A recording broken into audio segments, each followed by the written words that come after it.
Hello student, first of all आप सभी को गुड मॉर्निंग। और आप सब कैसे हैं? मैं उम्मीद करता हूँ आप सब अच्छे होंगे और आप सभी का पढ़ाई अच्छा चल रहा होगा और आप अच्छे से भी मेहनत कर रहे होंगे। मैं आप सभी को हमारा चैनल सेलिब्रेशन एकेडमी पे स्वागत करता हूँ। हर दिन सुबह 6 बजे मैं करंट अफेयर की वीडियो लेकर आता हूँ और आप सभी को ये वीडियो ज़रूर देखना चाहिए, क्योंकि इस वीडियो में मैं आपके लिए exam related important current affair लेकर आता हूँ।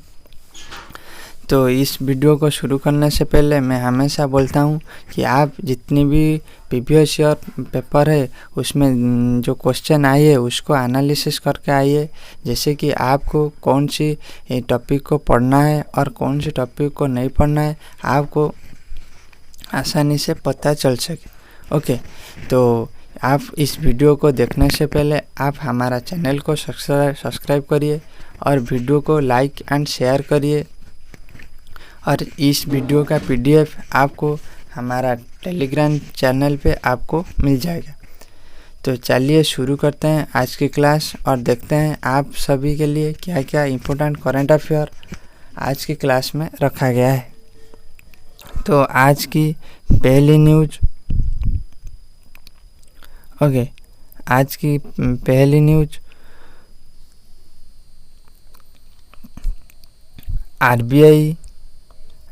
RBI has been honored with the Digital Transformation Award 2025 by the Central Banking London UK। यानी कि यहाँ पर जो RBI को एक अवार्ड मिली है। RBI को यहाँ पर एक अवार्ड मिली है।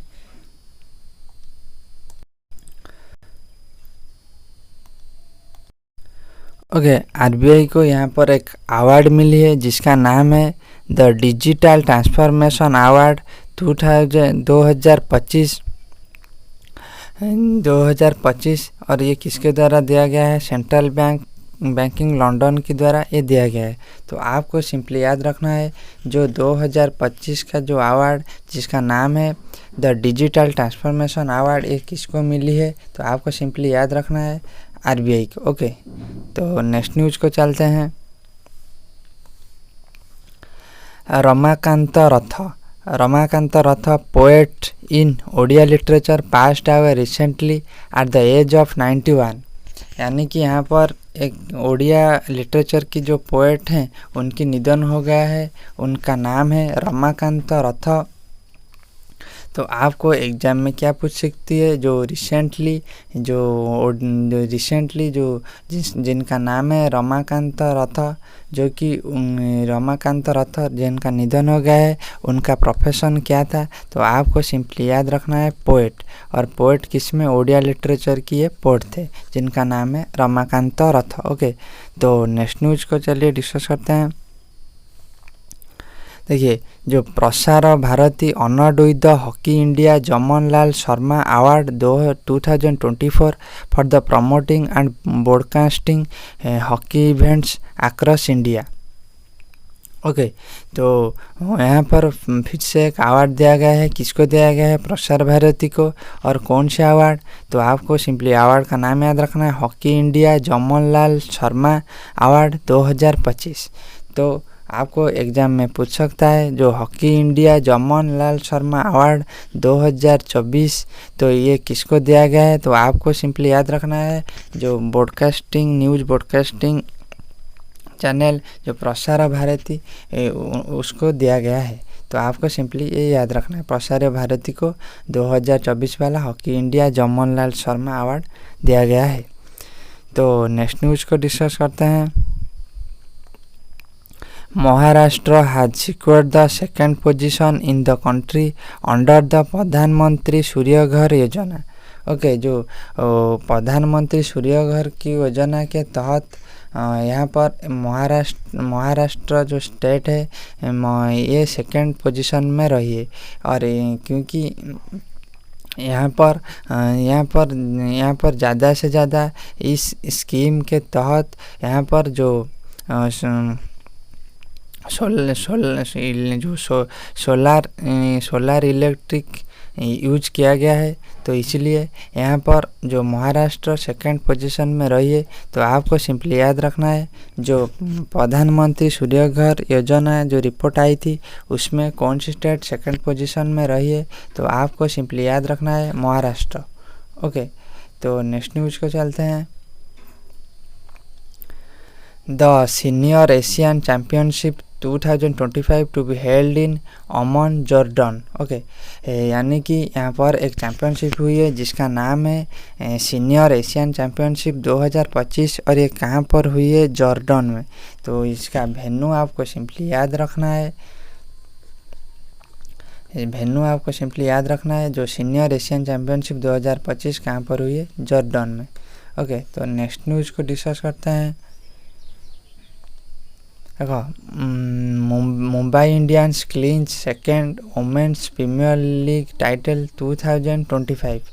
यानी कि रिसेंटली जो हो रहा था women's IPL, women's premier league जो क्रिकेट में होता है, तो यानी कि इस साल जो 2025 में जो वुमेन प्रीमियर लीग किसने जीती है? जो मुंबई इंडियंस की वुमेन्स टीम इस टाइटल को जीत लिया है। तो आपको सिंपली याद रखना है विनर तो मुंबई हो गया और रनर्स कौन हुई है? तो आपको सिंपली याद रखना है दिल्ली। ओके, 2025 में जो वुमेन्स प्रीमियर लीग हुआ था उसमें विनर हुई है मुंबई इंडियंस की वुमेन्स टीम और रनर्स हुई है दिल्ली। ओके, तो इस बार इसका 2025 में इसका कौन सा एडिशन हो रहा था? आपको सिंपली याद रखना है सेकेंड एडिशन, और 2024 में ये शुरू हुआ था। ओके, तो नेक्स्ट न्यूज़ को चलते हैं। जो Harmanpreet Singh and Savita Punia win hockey India player of the year award in the men's and women's category. यहाँ पर फिर से एक अवार्ड दिया गया है और ये अवार्ड 2 लोगों को दिया गया है जिनका नाम है हरमनप्रीत सिंह और सबिता पुनिया। ओके, ये दोनों को अवार्ड दिया गया है। कौन सा अवार्ड? आपको अवार्ड का नाम याद रखना है, hockey India player of the year award. Okay, ये दिया गया है। तो और एक बात, ये मेंस कैटेगरी में दिया गया है, वुमेन्स कैटेगरी में भी दिया गया है। तो मेंस कैटेगरी में दिया गया है हरमनप्रीत सिंह को और वुमेन्स कैटेगरी में ये अवार्ड दिया गया है सबिता पुनिया को। तो इनका नाम और ये अवार्ड का नाम आपको ध्यान रखना है। तो नेक्स्ट न्यूज़ को चलते हैं। देखिए, जो India's Vaidehi Chaudhary and Rashmika have clinched the W35 non-Thaburi women's double title in Thailand. यहाँ पर एक चैम्पियनशिप हो रहा था जिसका नाम है W35 non-Thaburi women's double title. ये कहाँ पर हो रहा था? थाईलैंड में। और इस डबल टाइटल को हमारे इंडिया से कौन कौन जीती है? तो आपको सिंपली उनका नाम याद रखना है, Vaidehi Chaudhary and Rashmika. Okay, Vaidehi Chaudhary and Rashmika. तो ये दोनों इस चैम्पियन डबल टाइटल को जीती है और ये कहाँ पर हो रहा था? थाईलैंड में। आपको सिंपली याद रखना है, इन दोनों का नाम आपको एग्जाम में पूछ सकता है। तो नेक्स्ट न्यूज़ को डिस्कस करते हैं। The Indian school of mine in Dhanbad which is an IIT has secured the highest rank for the Indian Institute in the QS World University Ranking by Subject 2025, standing at rank 20 globally in engineering।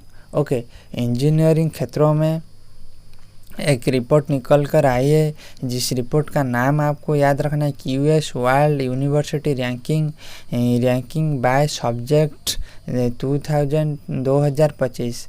मैं फिर से बोल रहा हूँ, QS world university ranking by subject 2025। ये ranking को ranking को India से जो कॉलेज रही है उसका नाम है the Indian school of mine in Dhanbad. ये जो धनाबाद में जो इंडियन स्कूल ऑफ माइन है ये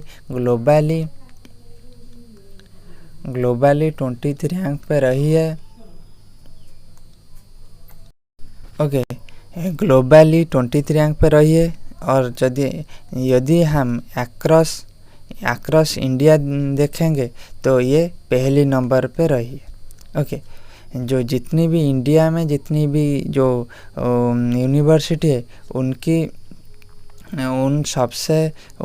उनके बीच में ये टॉप पे रही है। और ग्लोबली इसको देखें तो ये 23 रैंक पे रही है। ओके, तो आपको ये ध्यान रखना है। आपको एग्जाम में यदि पूछेगा कि ग्लोबली कौन सी रैंक पे रही है 20, और अक्रॉस इंडिया आपको यदि पूछेगा आपको बताना है पहली रैंक पे रही है। तो नेक्स्ट न्यूज़ को डिस्कस करते हैं। देखिए, Chhattisgarh tourism the Kanger valley national park has been included in tentative list of UNESCO World Heritage Site। Okay, यहाँ पर एक छत्तीसगढ़ की एक नेशनल पार्क को यूनेस्को टेंटेटिव हेरिटेज साइट की लिस्ट में इसको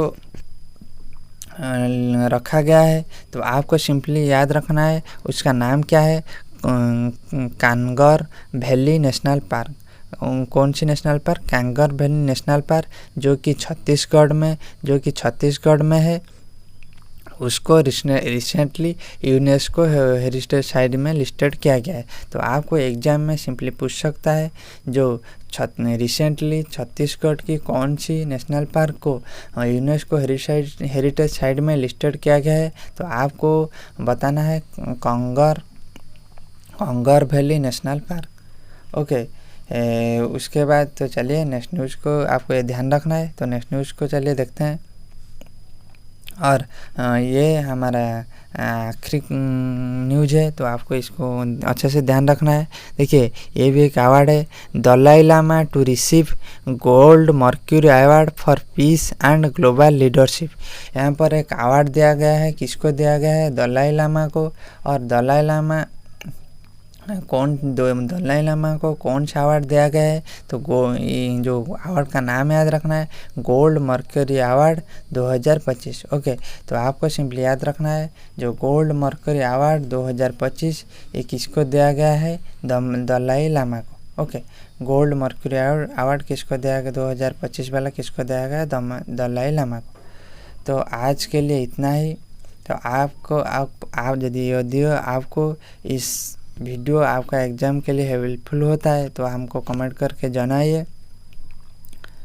और तो फिर मिलते हैं नेक्स्ट वीडियो में।